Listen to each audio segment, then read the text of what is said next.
Hello my dear students, कैसे हैं आप सभी। आई होप आप सभी बहुत अच्छे होंगे।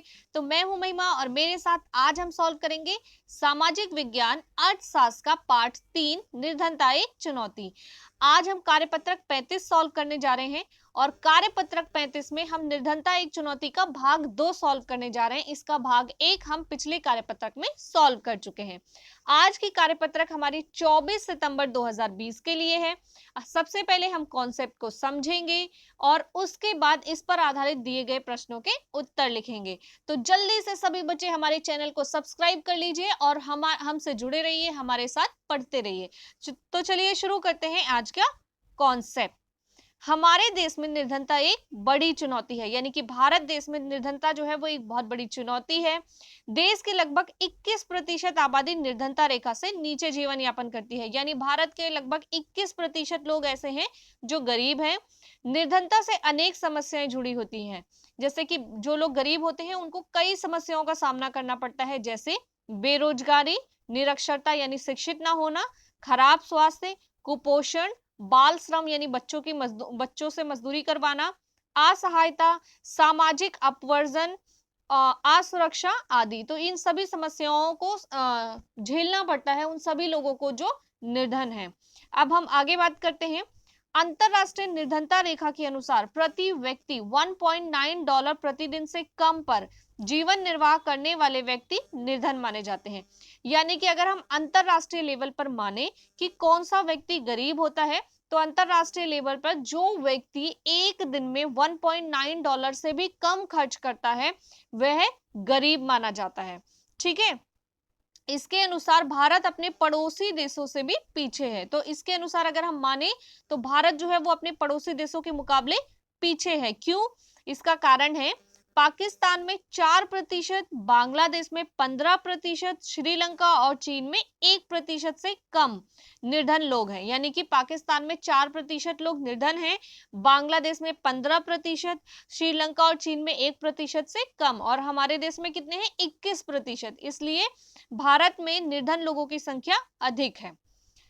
आगे देख लेते हैं असुरक्षित समूह। असुरक्षित समूह क्या होता है? निर्धनता रेखा भी भारत में सभी सामाजिक समूहों और आर्थिक वर्गों में एक समान नहीं है।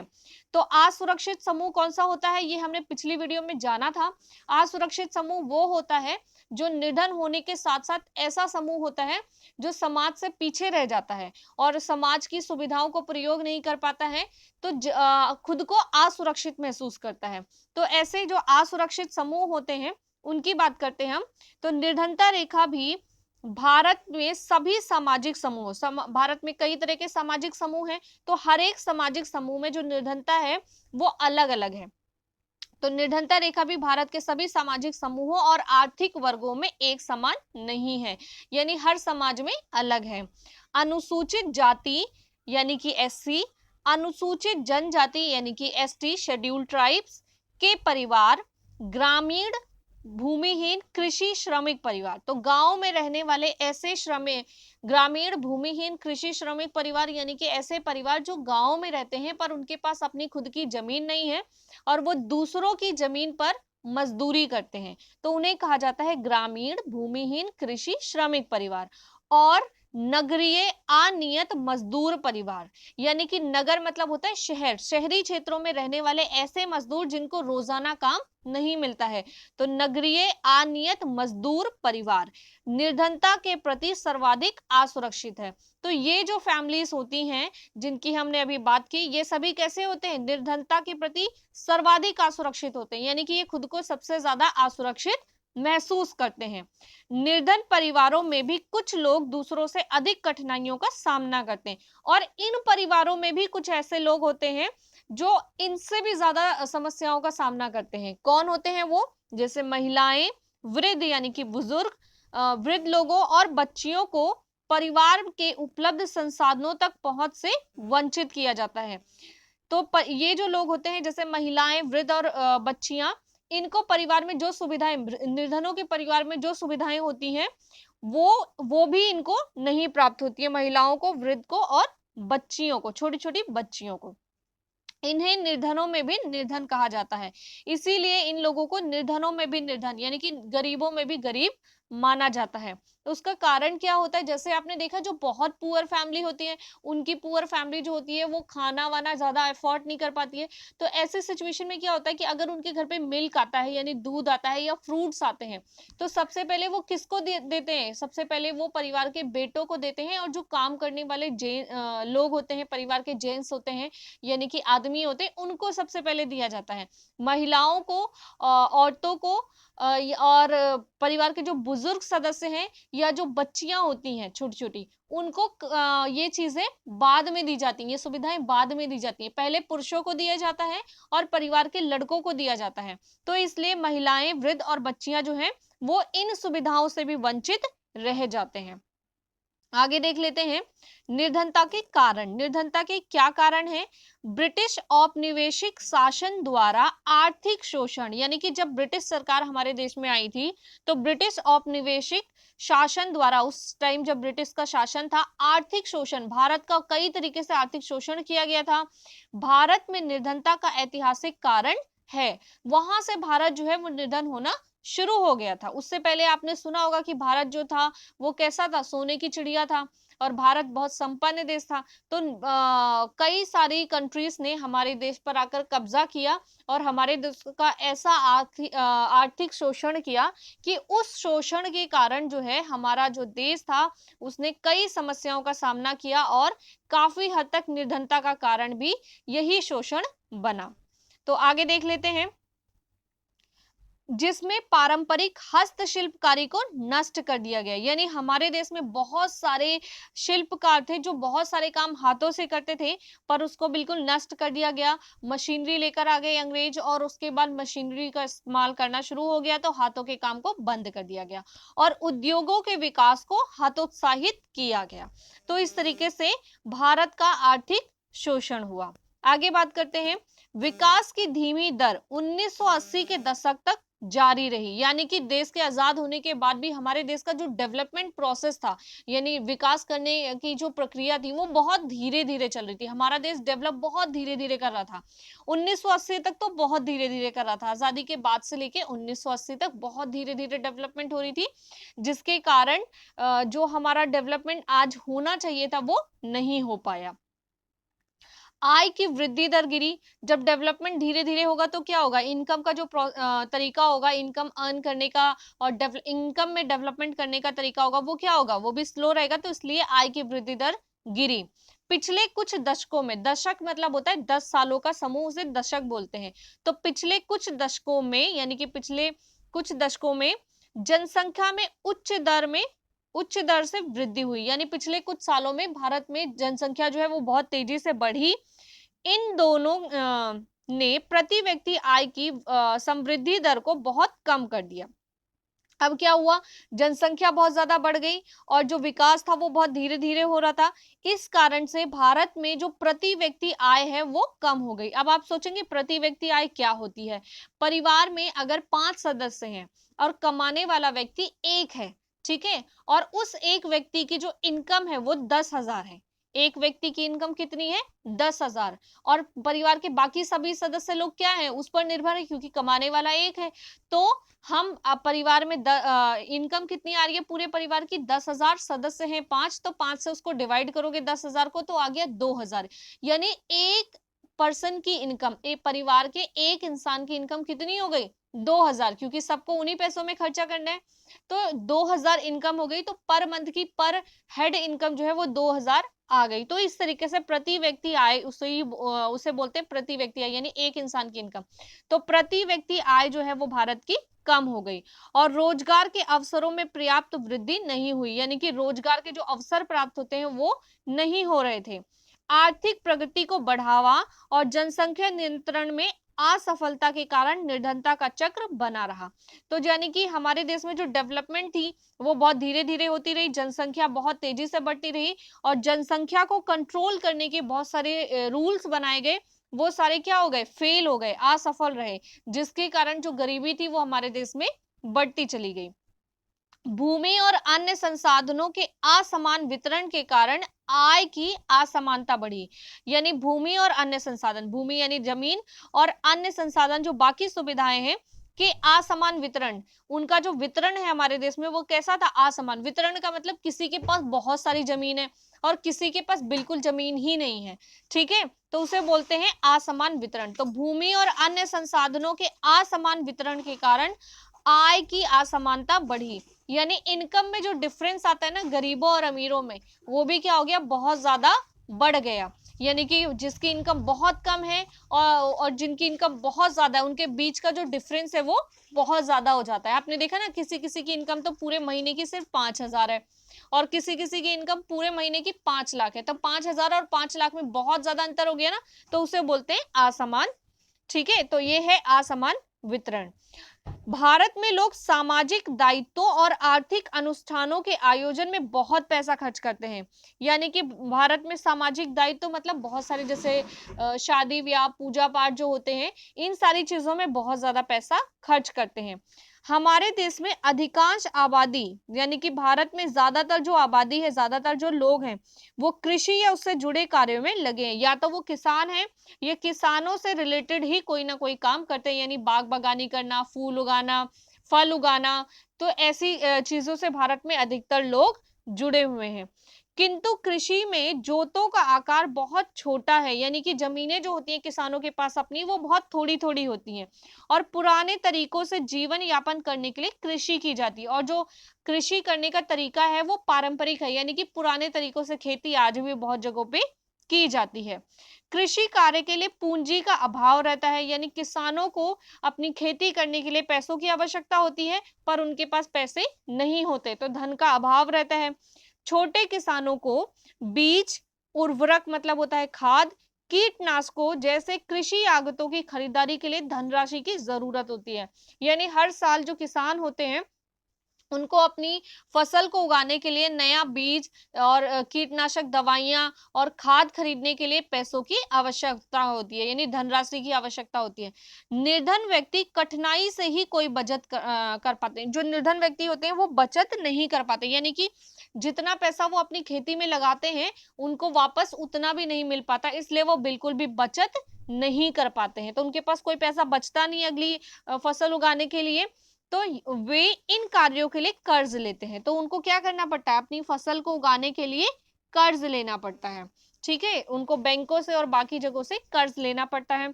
निर्धनता के चलते भुगतान करने में असमर्थता के कारण वे पुनः ऋणग्रस्त हो जाते हैं। एक तो वो कर्ज ले लेते हैं, अब फसल उन्होंने उगाई और मार्केट में बेची, मार्केट में बेचने के बाद उनको उतना ही पैसा मिलता है जितना उन्होंने अपनी फसल पे पहले लगाया था। तो क्योंकि उनको ज्यादा पैसा नहीं मिलता है, उतना ही पैसा मिलता है जितना उन्होंने लगाया था, इसके कारण क्या होता है, इसके कारण क्योंकि उनको दोबारा बहुत ज्यादा पैसा नहीं मिलता, तो जो कर्ज उन्होंने लिया था वो उसको चुका नहीं पाते हैं, तो इसलिए निर्धनता और ज्यादा बढ़ती रहती है। तो निर्धनता के चलते भुगतान करने में असमर्थता, यानी कि वो जो कर्ज उन्होंने लिया वो उसका भुगतान नहीं कर पाते और पुनः ऋणग्रस्त हो जाते हैं, तो वो और ज्यादा गरीब हो जाते हैं। और अत्यधिक ऋणग्रस्तता, यानी कि बहुत ज्यादा कर्जा उनके सर पे चढ़ने के कारण निर्धनता का कारण और परिणाम दोनों है। तो किसानों के ऊपर जरूरत से ज्यादा कर्जा होना ही उनकी निर्धनता का कारण भी है और परिणाम भी है, दोनों है, ठीक है। तो ये था हमारा आज का कॉन्सेप्ट जो हमने समझने की कोशिश की। अब हम पढ़ लेते हैं इनके क्वेश्चंस और उसके बाद सॉल्व करेंगे इनके उत्तर। तो हमारे आज के प्रश्न हैं, पड़ोसी देशों की तुलना में भारत में निर्धनता का अनुपात अधिक है, इसके क्या क्या कारण हैं? असुरक्षित समूह किन्हें माना जाता है? निर्धनों में भी निर्धन कौन हो सकते हैं और क्यों? भारत में औपनिवेशिक शासन किस प्रकार निर्धनता का कारक बना? भारत में निर्धनता के विभिन्न कारण कौन कौन से हैं? और ऋण जाल किस प्रकार निर्धनता का कारण और परिणाम दोनों है? विचार करके लिखिए। तो ये हैं हमारे आज के सभी प्रश्न और अब हम सॉल्व करेंगे इनके उत्तर। उससे पहले जल्दी से सभी बच्चे हमारे चैनल को सब्सक्राइब कर लीजिए ताकि अगली वीडियो का नोटिफिकेशन आसानी से मिल सके आपको। तो चलिए देख लेते हैं इनके उत्तर। तो आज का हमारा पहला प्रश्न है, पड़ोसी देशों की तुलना में भारत में निर्धनता का अनुपात अधिक है, इसके क्या कारण है? देख लेते हैं इसके उत्तर को। हमारे देश में लगभग 21% आबादी निर्धनता रेखा से नीचे जीवन यापन करती है। इसके निम्नलिखित कारण हैं। जनसंख्या का अधिक होना, सबसे पहला कारण जनसंख्या का अधिक होना। नंबर 2, अधिकतर लोगों का कृषि पर निर्भर होना। नंबर 3, रोजगार के अवसरों की कमी। नंबर 4, जन्म दर का प्रतिशत मृत्यु दर से अधिक होना। और नंबर 5, निरक्षरता का अधिक होना। तो ये सभी कारण है हमारे देश का दूसरे देशों के मुकाबले गरीब होने का कारण। चलिए देख लेते हैं आज का प्रश्न नंबर 2। असुरक्षित समूह किन्हें माना जाता है? तो अनुसूचित जाति, अनुसूचित जनजाति के परिवार, यानी अनुसूचित जाति और अनुसूचित जनजाति के परिवार, ग्रामीण भूमिहीन कृषि श्रमिक परिवार, ये मैंने अभी आपको बताया था। ग्रामीण भूमिहीन यानी जिनके पास जमीन ना हो, कृषि श्रमिक परिवार तो गांव में रहने वाले ऐसे गरीब परिवार जिनके पास अपनी खेती करने के लिए जमीन नहीं होती और वो दूसरों के खेतों पे मजदूरी करते हैं, तो उनको ग्रामीण भूमिहीन कृषि श्रमिक परिवार कहते हैं। और नगरीय अनियत मजदूर परिवार, यानी नगर में रहने वाले ऐसे मजदूर परिवार जिनको रोजाना काम नहीं मिलता है। नगरीय अनियत मजदूर परिवार निर्धनता के प्रति सर्वाधिक असुरक्षित माने जाते हैं, यानी ये वो लोग होते हैं जो निर्धनता के प्रति सर्वाधिक असुरक्षित होते हैं। तो देखते हैं आज का तीसरा प्रश्न, निर्धनों में भी निर्धन कौन हो सकता है और क्यों? तो निर्धनों में भी निर्धन कौन हो सकता है? निर्धन परिवारों में भी कुछ लोग दूसरों से अधिक कठिनाइयों का सामना करते हैं, जैसे महिलाएं, वृद्ध, बच्चियां। परिवार के अन्य सदस्यों की तुलना में ये लोग उपलब्ध संसाधनों से वंचित रह जाते हैं, इसलिए इन्हें निर्धनों में भी निर्धन कहा जाता है। तो समझ गए आप कि ये जो लोग होते हैं, यानी कि निर्धनों के परिवार में जो महिलाएं होती हैं, वृद्ध होते हैं और बच्चियां होती हैं, ये निर्धनों में भी निर्धन माने जाते हैं क्योंकि इनको बहुत कम सुविधाएं प्राप्त हो पाती हैं।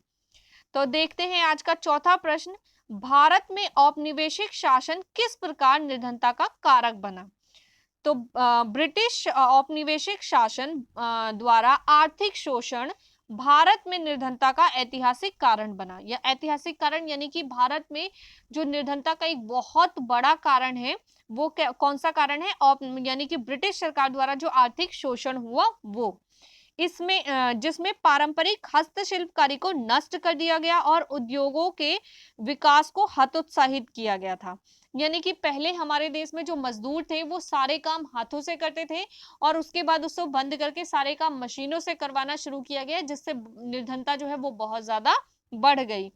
इस प्रकार भारत में औपनिवेशिक शासन निर्धनता का कारक बना और इसके कारण कारक बना तथा इसके कारण हमारे देश के लोगों को एक लंबी अवधि तक समस्याओं का सामना करना पड़ा। तो भारत इसके कारण भारत में बहुत सारे लोग गरीब तो हुए ही और उनको बहुत सारी समस्याओं का सामना एक लंबे समय तक करना पड़ा। कुछ लोग ऐसे हैं जो अब तक कर रहे हैं। अब हम बात करते हैं हमारे पांचवें प्रश्न की, भारत में निर्धनता के विभिन्न कारण कौन कौन से हैं? तो उत्तर है, भारत में निर्धनता के कारण निम्नलिखित हैं। नंबर 1, विकास की धीमी दर और एक लंबी अवधि तक जारी रहना, यानी कि भारत में एक लंबी अवधि तक विकास की जो दर थी वो बहुत धीमी रही। पिछले कुछ दशकों में जनसंख्या वृद्धि दर अधिक रहा, यानी पिछले कुछ दशकों में भारत की जनसंख्या बहुत बढ़ी। रोजगार के अवसरों में कमी, जनसंख्या नियंत्रण योजनाएं असफल रही, यानी जनसंख्या नियंत्रण करने की जो योजनाएं बनाई गई वो असफल रही। देश के अधिकतर लोग कृषि पर निर्भर हैं तथा कृषि में पारंपरिक तरीकों का प्रयोग करते हैं। भारत में अधिकतर लोग आज भी कृषि पर निर्भर हैं और वो कृषि के पुराने तरीकों का इस्तेमाल करते हैं। तो बात करते हैं हम आज के छठे प्रश्न की, 6th क्वेश्चन की, ऋण जाल किस प्रकार निर्धनता का कारण और परिणाम दोनों हैं, विचार करके लिखिए। तो ऋण जाल किस प्रकार निर्धनता का कारण भी है और परिणाम भी है। भारत के अधिकांश लोग कृषि से जुड़े हुए हैं, किंतु आज भी लोग कृषि के पारंपरिक तरीकों का प्रयोग करते हैं, जिसमें उन्हें विभिन्न प्रकार की समस्याओं का सामना करना पड़ता है। कृषि कार्य के लिए पूंजी का अभाव यानी धन का अभाव रहता है। छोटे किसानों को बीज, उर्वरक और कीटनाशकों जैसे कृषि आगतों की खरीदारी के लिए धनराशि की जरूरत होती है तथा इन कार्यों के लिए वे कर्ज लेते हैं। निर्धनता के चलते भुगतान करने में असमर्थ, यानी कि जो कर्ज लेते हैं उसे वापस नहीं कर पाते हैं, तो भुगतान करने में असमर्थता के कारण वे पुनः ऋणग्रस्त हो जाते हैं, वो दोबारा से और कर्जदार हो जाते हैं। और अत्यधिक ऋणग्रस्तता यानी अत्यधिक कर्ज के कारण निर्धनता का कारण और परिणाम दोनों है। तो ये है हमारे आज के सभी प्रश्न।